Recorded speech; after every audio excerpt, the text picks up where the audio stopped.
Bismillah. Je commençais à craindre que la fraternité n'entende me laisser croupir à jamais dans la solitude de ma cellule, quand je reçus la visite du frère Audran, qui a été chargé d'instruire mon procès. Je ne puis décrire son visage à cause du masque. C'est un religieux de grande taille, peu en chair, ses mains sont étroites, ses doigts minces et très lents. Il les entrecroise volontiers, l'extrémité de ses pouces se renverse en arrière. Il a la voix froide, facilement tranchante, et dégage une grande autorité.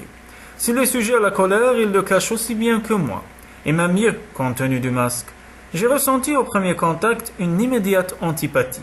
Je n'aime pas le frère, mais lui me hait, j'en jurerai. Il entra dans ma cellule, se présenta d'une voix unie, puis tirant le tabouret, s'installa derrière la table. Il sortit d'une poche de sa robe une liasse de feuillets, et entreprit de les étudier sans plus me parler. J'avais le choix entre m'asseoir sur mon lit ou rester debout. Je préférais la deuxième solution, mais si j'espérais donner au frère une leçon de courtoisie, j'y perdais bien mes peines. Il passa 3 bons sabliers de temps à lire en tournant les feuillets. Comme il dit, il les connaissait sûrement déjà par cœur, et son masque ne devait pas lui faciliter la lecture. Je me tus, cependant, et ne l'interrompis pas. Ses manières visaient à me déconcerter, mais je n'entendais pas lui faire la tâche si aisée. Qu'il attaque quand il le voudrait. J'étais en garde. Les premières questions qu'il se décida à poser concernaient toute madame. D'où venait-elle? Pourquoi la conservais-je à Rolui? Dans quel but? Ne savais-je pas que la fraternité tenait les dames vertes pour démoniaques? Je répondis avec franchise aux premières questions, et ne fus prudent qu'en ce qui concernait la dernière. Sur ce que la fraternité pensait des dames vertes, j'arguai de ceci. Jamais le frère Bovard ne m'avait mis en garde contre la plante. N'aurais-je pas dû me fier à lui? Si je croyais avoir marqué un point, je me trompais. Les questions plurent comme averses d'orage. La voix tranchante me harcelait, me reprenait, soulevait 1001 détails, retournant mes mots pour en fausser le sens, me poussant à me contredire, découvrant dans mes phrases d'autres significations que celles que je voulais donner. J'ai eu souvent à me battre en ma vie. Jamais je n'ai soutenu une lutte aussi dure que celle-là. Lutte de mots qui me réclamait plus de contrôle sur moi-même qu'un combat à l'épée. Il me fallait peser avant de les exprimer, les moindres de mes phrases, dans toutes leurs implications, et le faire très vite. Le frère Audran n'attendait pas. La plus petite hésitation me valait une accusation de fausseté. Les innocents n'ont rien à cacher. Lorsque le frère me quitta enfin, j'étais épuisé. Encore n'avait-il, tout au long de cet interminable interrogatoire, rien abordé de plus que ceci. Savais-je ou non les dames vertes démoniaques? Dieu, le frère Audran, cherche à me rendre fou. Il me visite à tout instant, de jour comme de nuit. À peine est-il sorti qu'il revient le visage caché derrière son masque, avec un nouveau lot de questions. Il m'épuise, il le sait, il prend un vif plaisir. Lorsqu'il me faut, alors que je viens à peine de m'écrouler sur ma couche, m'arracher encore au sommeil pour répondre à un autre interrogatoire, je suis saisi d'un désir frénétique de meurtre. Cela aussi le frère le sait. Il a fait raccourcir ma chaîne et reste toujours prudemment hors de portée. Il a fait aussi réduire mes repas. Je ne suis plus nourri que d'une écuelle de soupe claire par jour. Elle est trop salée et mon geôlier à face lunaire oublie très souvent de remplir ma cruche d'eau. Lorsque je proteste contre le traitement indigne qu'il inflige au tenant d'un domaine, le frère Audran répond avec ironie. Plaignez-vous au seigneur Roller, si vous en avez l'audace. Vous croyez-vous plus qu'un peu de boue sous la semelle de Dieu? À quoi me servirait d'écrire à Dame Izanne? Je ne suis pas sot au point de croire qu'elle aurait ce message. Qui en reçoit de moi? J'ai écrit plusieurs lettres à Salène sans jamais avoir une réponse. J'ai réclamé le droit de voir ma sœur, qui me remplace au domaine et qui a sûrement besoin de mes conseils. Pensez à votre âme en péril plutôt que vous soucier des petites affaires de ce monde. Vous êtes ici aux mains de Dieu. J'ai contenu une réponse violente qui aurait dit au frère ce que je pensais au juste de Dieu, et des tortionnaires qui se réclament de lui. Il me faut prendre garde aux réactions qu'il espère justement provoquer. Je m'enferrerai moi-même. L'acharnement d'Audran me prouve que le dossier d'accusation n'est pas si solide que cela. Sinon, la justice fraternelle aurait fait mon procès de suite. Audran veut des aveux. Il ne les aura pas. Je préférerais encore me pendre avec ma chaîne. Au dernier interrogatoire, le frère Audran m'a menacé de la torture. J'ai protesté. Vous n'oseriez, aucune loi ne vous permettait de l'infliger au tenant d'un domaine, sans l'accord du seigneur Roller, et il est parti en guerre. Aussi n'irons-nous pas ennuyer Dame Isan avec de tels détails. La torture laisse des marques. Il faudra bien un jour que je sorte d'ici, ne serait-ce que pour le procès qui est public. Le frère a laissé échapper un petit ricanement. Tu seras surpris, Sang Rouge, de découvrir quels artistes sont nos tourmenteurs. Tu souffriras énormément et tu n'auras pas la moindre marque. J'avais depuis longtemps pressenti la haine du frère, mais il l'avouait vraiment pour la première fois. J'en pouvais sans peine deviner les raisons. Un cadet de grande famille, entré en religion, faute de pouvoir tenir de domaine, Audran méprisait ma peau blanche, mais sa haine s'expliquait par la jalousie. Que vous le vouliez ou non, frère Audran, je suis seigneur, et vous ne l'êtes pas. J'avais enfin réussi à atteindre la cible. Audran ne put dominer le tremblement de ses mains, et il choisit de quitter ma cellule pour pouvoir recouvrer son calme. J'ai eu le dernier mot, mais sans doute le payerai cher. Je le paye déjà, du reste. S'ils utilisent la torture, où me mèneront-ils? Elle brise l'âme en tant que le corps et ramène l'être humain à l'état d'animalité. Je tiendrai une fois, 2, 3, un peu plus peut-être. Mes dures conditions d'existence m'ont obligé à exercer ma volonté. Et puis, le frère Audran peut me faire tourmenter chaque jour à sa guise, jusqu'à cet instant où mes forces me quitteront, et où je signerai une fausse confession en échange d'un répit. Dois-je choisir de suite de me pendre à ma chaîne? La nuit était venue. J'étais allongé sur ma couche dans le noir, puisque l'on ne me fournissait plus de chandelle, un noir très épais, nulle clarté n'entrait par la petite ouverture, la chaleur très lourde laissait présager un orage. Je traversais un moment de dure angoisse, je ne savais que décider, que je me tue de suite, et l'oncle aurait gagné quand même. Pouvais-je espérer tenir à la torture jour après jour? C'est la malédiction de l'homme de si bien imaginer son futur. La bête que l'on mène à l'abattage ne le sait pas. Pour qu'elle s'effraie, il faut que s'approche le couteau. Mais je vivais déjà ma gêne, et je la sentais dans ma chair.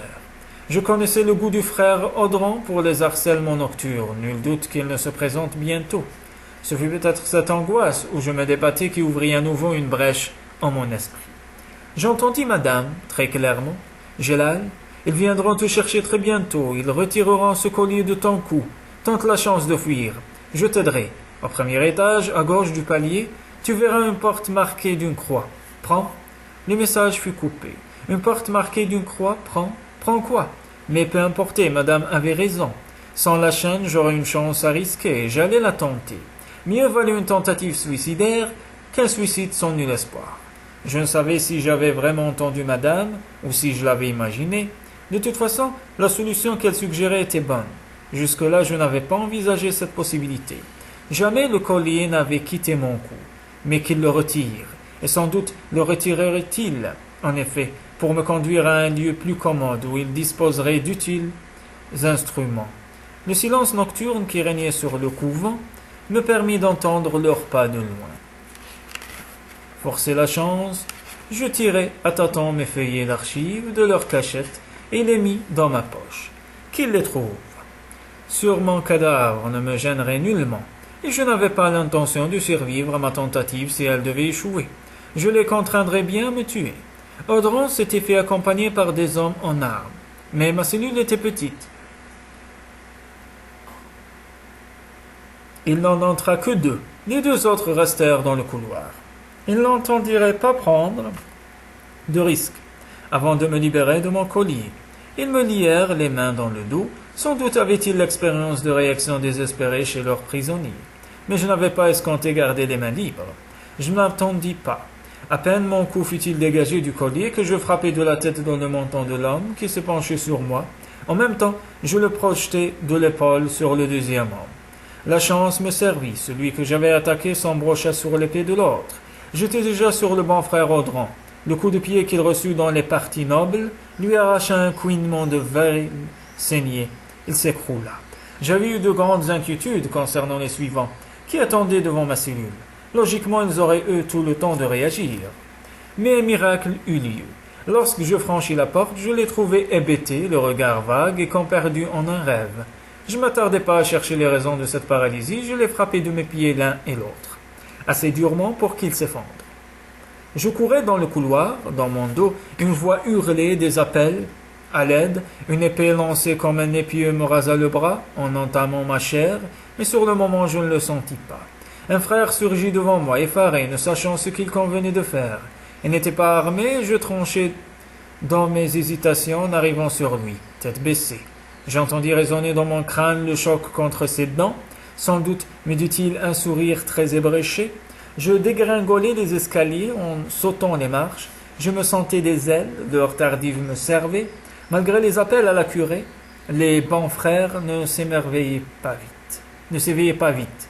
Je n'en eus pas plus d'un autre à mettre hors jeu, toujours en me servant de ma tête, et bien que celui-là ait tenu en main une épée, il ne fit pas mieux que m'en érafler les côtes. La chance semblait me suivre en chaque occasion. Je fus bientôt à la porte, marquée d'une croix. Que devrais-je en faire? Une très petite hésitation me valut de recevoir dans l'épaule une flèche tirée derrière moi. Le choc me projeta au sol. L'instinct de survie fait qu'un homme arrive à se surpasser, sans même en avoir conscience. Je crois que je ne sentis pas la douleur causée par cette pointe fichée en ma chair. Je ne tardai pas pour me relever et pour m'engouffrer par cette porte, sans réfléchir comme un animal se réfugie en quelques trous. Je la claquai sur moi. En dépit de la chandelle qui l'éclairait, je ne saurais décrire la pièce où j'étais entré. Je n'y vis rien de plus qu'une fenêtre béante sur la nuit. J'y courus, la fenêtre donnait sur le jardin. Pour descendre, je n'eus à faire qu'un petit saut. Il se répercuta dans mon épaule avec cruauté. La flèche était restée plantée. « Vite, Djellal, laisse-toi guider. » La voix de madame, bien réelle et non parlant dans mon esprit, peut-être fus-je étonné, je ne sais, j'étais trop préoccupé par la nécessité de fuir. Des brils se posèrent sur mon bras. Je suivis madame qui m'entraînait. Le ciel bouché d'épais nuages rendait la nuit extrêmement noire. J'y voyais assez peu pour trébucher sans cesse sur je ne savais quoi. Nous nous hâtions. Un grand tumulte venait du couvent. Les fenêtres s'éclairèrent et me permirent de reconnaître un peu mieux mon chemin. Le jardin était vaste. Nous le traversâmes en courant pour atteindre le mur du nord. « Tends tes poignets, Djellal, je vais couper tes liens. » Le froid d'une lame passa contre ma peau, et j'eus les bras libres. Le mouvement machinal que je fis pour m'étirer alluma dans mon épaule un grand foyer de douleur. Je sentais aussi à présent mes entailles, mes vêtements s'imbibaient de sang. À l'autre bout du jardin, des silhouettes sortaient du couvent en agitant des torches, les appels s'entrecroisaient. Madame me poussa vers une échelle de corde qui pendait à la muraille. « Vite, Djellal, monte !»« Pas avant vous, dame. » Madame est souvent irritée par ce qu'elle appelle mon formalisme. Je la sentis agacée à nouveau, mais elle ne discuta pas et passa la première, je la suivis. Au fait du mur, nous nous assîmes pour renvoyer l'échelle de l'autre côté. Je vérifiai les points d'ancrage qui tenaient bon. Nous redescendîmes en nous hâtant. Les poursuivants étaient bien proches. Le mur éteignait la clarté dont j'avais profité jusqu'alors. À nouveau, je ne voyais rien. Pauvre sens que ceux de l'homme. Madame en a de meilleurs de nuit. Elle a d'aussi bons yeux que ceux d'une Huliette. Elle me guida jusqu'à un chariot qui attendait derrière un bouquet de saules. Je ne découvris pas le cocher avant d'entendre la voix angoissée de Salem. « Dame Ralaï, tout va bien ?»« Oui, mais Djellal est blessé. Rien de grave. Je m'occupe de lui. Fais partir les Oganes et presse-les. Ils vont nous poursuivre. » Je me hissai dans le chariot en passant sous la bâche. La flèche dans mon épaule devenait intolérable. J'essayai de l'atteindre en tordant mon bras pour l'arracher. « Non, dit madame, n'y touche pas, je le ferai. » Le chariot s'ébranla et prit de la vitesse. Le grincement de ses roues fut couvert par un furieux éclat de tonnerre. En notre région, les orages sont parfois très violents. J'eus souci de nos vignes. Il arrive que la grêle détruise les grappes avant maturité. Puis je me souvins de ma situation. J'avais d'autres problèmes que les vignes à présent. Madame alluma une lanterne. Sa lumière dansa au rythme des roues. Puis madame vint à moi, tenant un couteau dans ses brilles. « Je vais tailler ta chemise et retire ces loques puantes. Tu aurais grand besoin d'un bain, mon pauvre Djellal. » J'eus honte de mon aspect. Mon corps était incrusté de plaques écailleuses. J'avais les cheveux et la barbe gluants de saleté, sans parler des parasites qui y grouillaient. Madame se mit à rire. « Ne sois pas si sot, Djellal.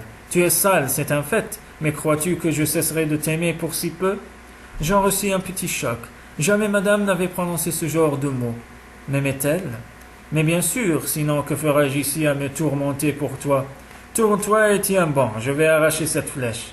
D'ordinaire, les femmes sont inaptes à ce genre de tâches. Elles craignent trop de faire mal, elles hésitent, tiraillent plus qu'elles ne tirent, et tourmentent ainsi davantage le blessé. Mais madame arracha d'un coup sec, sans faiblesse, comme un homme l'aurait fait.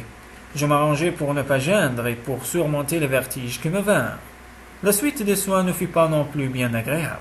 Un mauvais moment qui passa, et je fus panser mes plaies, nettoyer au jus de colme, je me sentais mieux. Le chariot dansait et tanguait furieusement. Salem devait pousser les organes à faire tomber leurs écailles. L'orage était tout proche. Le tonnerre roulait, un fracas ininterrompu. Le bleu éblouissant des éclairs passait par les fentes de la bâche. L'orage va nous aider, dit madame. Ils ont lancé une troupe montée à nos trousses, mais s'il pleut très fort, comme je l'espère, l'averse les gênera et elle noiera nos traces. Dame, j'ai tant de choses à vous demander. Comment êtes-vous là avec Salem? J'avais besoin d'aide et elle avait besoin de moi. Elle se tourmentait tant, je lui ai rendu visite de nuit dans sa chambre. Ta sœur s'est fiée à moi. Nous avons cherché ensemble le meilleur moyen pour te sauver. Nous sommes venus camper à proximité du couvent. J'ai écouté sans relâche les pensées de ces arbres tordus. J'étais au courant de tout. Ils étaient trop nombreux pour que je puisse agir. Mais je guettais une occasion. J'ai très souvent tenté de te parler mentalement et tu n'entendais pas. Pourtant, tu peux projeter tes pensées et avec quelle force. Lorsqu'ils sont venus t'arrêter, l'appel que tu as lancé pour m'avertir me brûlait l'âme. Malheureusement, tu ne m'entendais que rarement. Seulement lorsqu'une excessive tension entrouvre ton esprit. La peur de la torture l'a ouvert, dame. Qui n'aurait peur d'une telle abomination? J'en mourrais d'angoisse. Je t'ai appelé 1000 et 1000 fois. Puis une part du message a enfin passé.